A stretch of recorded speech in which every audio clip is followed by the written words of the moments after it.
जय श्री कृष्णा दोस्तों, मैं राजेश सर आप सभी लोगों का हार्दिक स्वागत करता हूं श्री महाकाल एकेडमी उज्जैन पर। दोस्तों हम आज चर्चा करेंगे एपी, जीपी और एचपी। क्या होता है दोस्तों? एपी समांतर श्रेणी, गुणोत्तर श्रेणी और हरात्मक श्रेणी, जिसका शॉर्ट फॉर्म है एपी, जीपी और एचपी। हम यहाँ अंतर के द्वारा उनके कॉन्सेप्ट को समझेंगे, उसके फार्मूलों को समझेंगे और जिसके बाद एमसीक्यू को लगाएंगे। तो देखिए, समांतर श्रेणी वो श्रेणी जिसके अंदर एक समान अंतर पर संख्याएं बढ़ रही है, घट रही है, तो वो श्रेणी कौन सी कहलाती है? समांतर श्रेणी। जैसे 1 2 3 4 5 6, इसके अंतर समान अंतर है, या तो जोड़े या घटा है।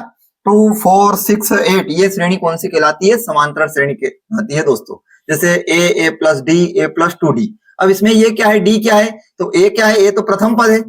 और डी क्या है दोस्तों? डी क्या है? डी जो है दूसरे पद में से पहले पद को जब हम घटाएंगे तो वो क्या कहलाएगा? आपका डी कहलाएगा, जिसको कहेंगे सर्वांतर।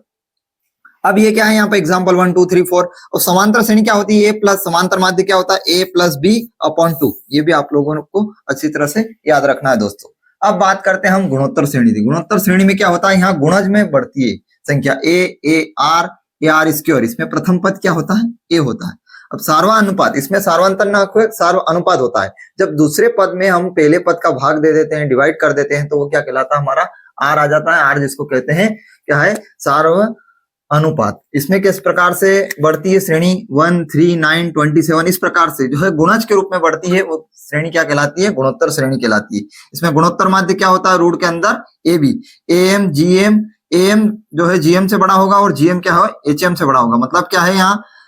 समांतर माध्य, गुणोत्तर माध्य और हरात्मक माध्य। अब बात करते हैं हम हरात्मक श्रेणी की दोस्तों। हरात्मक श्रेणी में क्या है? ये क्या है? समांतर श्रेणी की व्युत्क्रम होती है। जैसे 1 अपॉन ए, 1 अपॉन ए प्लस डी, 1 अपॉन ए प्लस 2d।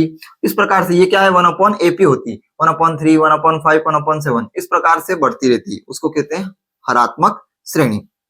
हरात्मक माध्य भी होता है उसी प्रकार 2ab अपॉन ए प्लस बी। अब हम उसके कुछ फॉर्मूलों को देखते हैं।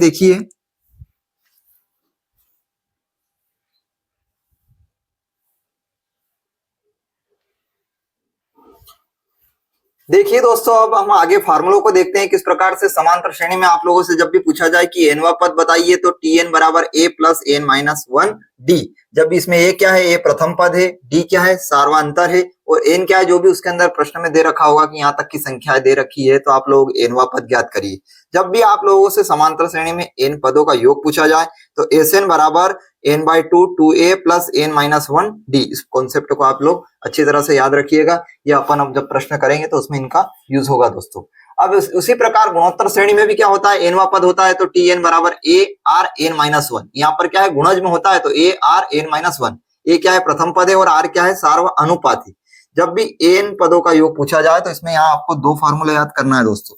2 फार्मूले याद रखने की जरूरत नहीं है, आप लोगों को इनको समझना है। समझना ऐसे है कि देखिए, जब भी आप लोगों से r अगर आपका 1 बड़ा हो r से, अगर तो a 1 माइनस r की पावर n 1 माइनस r। और जब r बड़ा हो 1 से, तो a r की power n minus 1 r minus 1। इस प्रकार से जब आपको हो r को देखना है कि ये बड़ा है 1 से या छोटा है, उस हिसाब से फार्मूला डिसाइड करना है। जब आप लोगों से ये पूछा जाए कि समांतर श्रेणी के 3 पद निकालिए, 4 पद निकालिए, 5 पद निकालिए, तो आप लोगों को ये दिमाग में रखना है कि 3 पद का जब भी पूछे तो a माइनस डी, a और a प्लस डी। जब आप लोगों से पूछा जाए कि 4 पद बताइए, तो a minus 3d, a minus D, a plus D, a plus 3d। इनको याद रखोगे तभी आप लोग प्रश्नों को सोल्व कर पाओगे दोस्तों, क्योंकि ये सिस्टमेटिक तरीके से। उसके बाद जब पूछा जाए आप लोगों से कि 5 पद बताइए, तो a minus 2d, a minus D, a plus D, a plus 2d। इनको याद रखें। सीधे आप a और d का मान रखोगे, आपका आंसर आपके सामने हो जाएगा दोस्तों। तो इनका बार बार लिख लिख कर अभ्यास करना है, तो आप लोगों को ये फार्मूले दिमाग में पूरी तरह से सेट हो जाएंगे दोस्तों। अब देखिए, हम आगे बढ़ते हैं।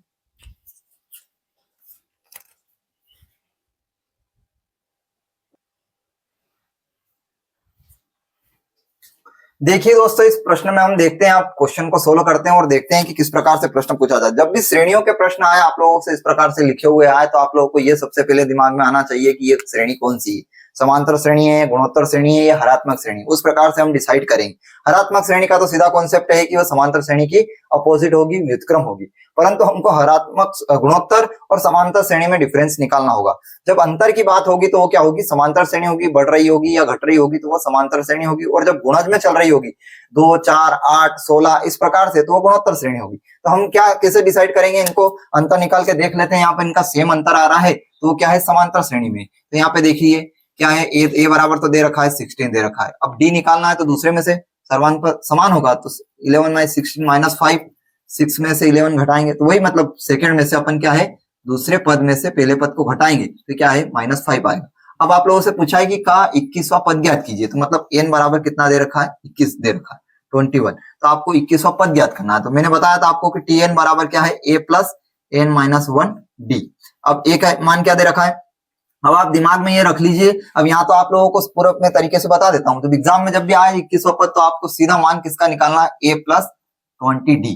क्यों है, a माइनस n-1 हो जाएगा, तो 21 में से 1 गया तो 20d, a प्लस 20d। इस प्रकार से आप लोगों को दिमाग में याद रखना है। तो a के स्थान पे कितना हो जाएगा 16 प्लस n के स्थान पे 21 -1 और d के स्थान पे कितना हो जाएगा -5, तो कितना हो जाएगा 16 प्लस 20 गुणा -5। अब इधर देखिए 16 प्लस ये कितना हो जाएगा -100 और इसमें से ये जाएगा तो कितना बचेगा -84। तो आप लोगों का आंसर कितना हो जाएगा -84। इस प्रकार से सोल्व करना है दोस्तों। जब भी आप लोगों से 21वां पद, 50वां पद पूछे तो a प्लस 49d, जब आपसे पूछे कि 51 पद तो a प्लस 50d, मतलब आपके दिमाग में n-1 दिमाग में ही सोल्व कर लेना है दोस्तों, और इसको फार्मूले को आपको दिमाग में फिट रखना है। और जब कॉपी वर्क आप करें, रफ वर्क करेंगे, जब भी आप सोल्व करने का प्रयास करें तो इसको दिमाग में इस प्रकार से सेट करें, तो समय की बचत होगी और आप आंसर तक बहुत जल्दी से पहुंच पाएंगे दोस्तों। अब देखिए नेक्स्ट प्रश्न में,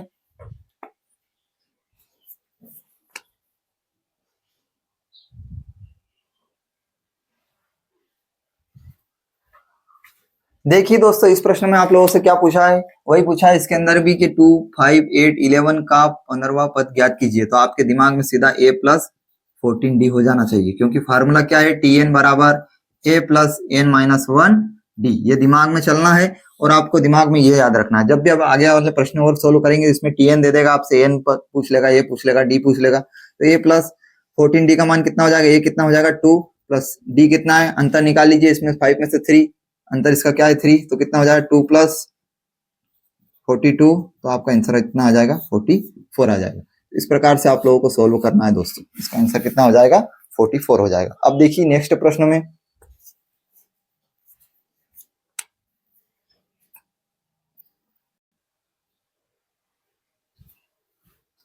देखिए दोस्तों इस प्रश्न में क्या पूछा है आप लोगों से, यहाँ पूछा गया है कि किसी समांतर श्रेणी में a बराबर 2, d बराबर 2 और n बराबर 50 हो तो श्रेणी का अंतिम पद ज्ञात कीजिए। अंतिम पद बराबर tn बराबर a plus n-1 d। a के स्थान पे कितना दे रखा है 2 दे रखा है, n के स्थान पर 50 -1 और d के स्थान पे कितना दे रखा है 2 दे रखा है। तो अब देखिए यहाँ पे 2 प्लस 49 इंटू 2, तो यहाँ पे कितना हो जाएगा 2 प्लस 9 दूनी 18 98, तो कितना हो जाएगा 100। तो इस प्रकार से आप लोगों का आंसर कितना हो जाएगा 100 हो जाएगा दोस्तों। श्रेणी का जो है अंतिम पद कितना होगा समांतर श्रेणी का 100। इसको कभी कभी L से भी डिनोट करते हैं, TN से भी डिनोट करते हैं, इस प्रकार से। सोल्व प्रश्न पूछने का तरीका अलग अलग हो सकता है दोस्तों, कभी कभी आपको 100 दे के आपसे N पूछ लिया जाए, A पूछ लिया जाए, D पूछ लिया जाए। अब देखिए नेक्स्ट प्रश्न में किस प्रकार से,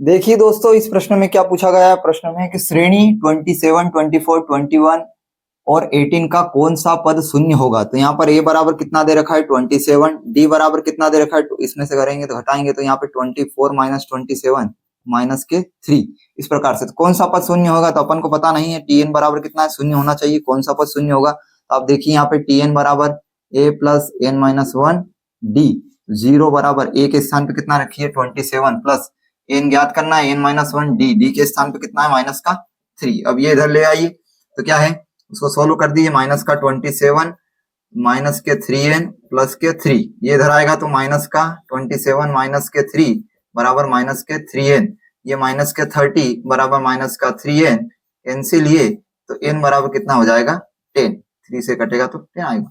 तो आप लोगों को जो 10वां पद होगा वो शून्य होगा दोस्तों। इस प्रकार से सोल्व करना है। मैथ्स में आप जितनी स्पीड बढ़ाओगे उतने आंसर तक जल्दी पहुंचोगे। थोड़ा सा ध्यान ये रखना है कि हम सटीक और सही आपको आंसर की ओर पहुंचना है। जल्दबाजी ना करें, ज्यादा से ज्यादा जल्दबाजी उस आपकी जब प्रैक्टिस हो जाएगी तो आप जल्दबाजी करेंगे तो ठीक हो, परंतु आप अभ्यास के वक्त थोड़ा सा विशेष ध्यान रखें दोस्तों। अब देखिए नेक्स्ट प्रश्न में,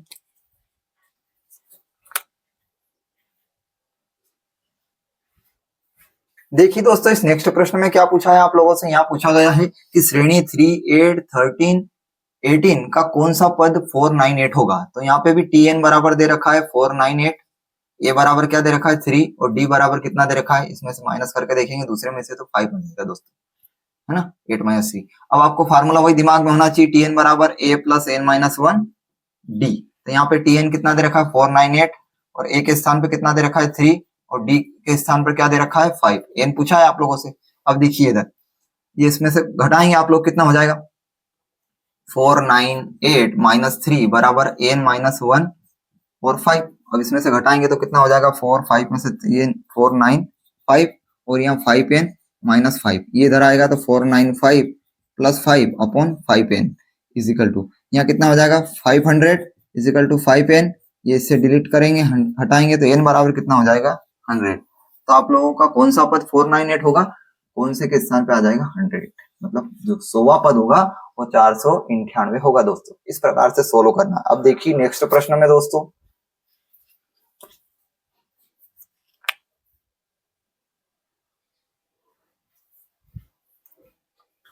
देखिए दोस्तों इस प्रश्न में क्या पूछा गया। इस प्रश्न में थोड़ा सा आप लोगों को ट्विस्ट करके उल्टा विपरीत पूछ लिया है। यहाँ पे आप लोगों से पूछा है कि समांतर श्रेणी 3, 6, 9, 12 और 45 के अंतिम पद से चौथा पद ज्ञात कीजिए। मतलब आप लोगों से अभी से इधर से पूछ रहा था, अब उसने पीछे से पूछ लिया है। अब थोड़ा सा ध्यान ये रखना है कि यहाँ पे थोड़े से फार्मूले में थोड़ा सा चेंज करोगे आप लोगों को आंसर तक पहुंच जाओगे। जब आप लोगों ने पढ़ा है यहाँ, देखिए किस प्रकार से सोल्व करना है। पूछा है तो आप लोगों को क्या माइनस में है दोस्तों। ए के स्थान पे कितना हो जाएगा, ए बराबर कितना हो जाएगा, ए बराबर आपको 45 रखना है, पीछे से चलना है। ए बराबर 45 और डी बराबर कितना हो जाएगा माइनस का 3, मतलब इसके अंदर के लिए माइनस डी लगा दोगे तो वो फार्मूला हो जाएगा। तो यहाँ पे कितना हो जाएगा 45 प्लस एन के स्थान पर 3, अंतर 3 है तो 3 माइनस 1, चौथा पद निकालना है तो 4 माइनस 1 करना पड़ेगा दोस्तों, 4 माइनस 1 और माइनस का 3। तो आपका कितना हो जाएगा 45 प्लस 3 माइनस 93, तो 45 माइनस 9, तो ये कितना हो जाएगा आंसर दोस्तों 36 हो जाएगा।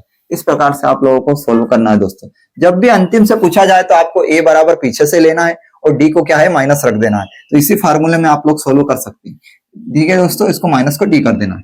ठीक है, अब देखिए अगले प्रश्न, नेक्स्ट प्रश्न में देखिए,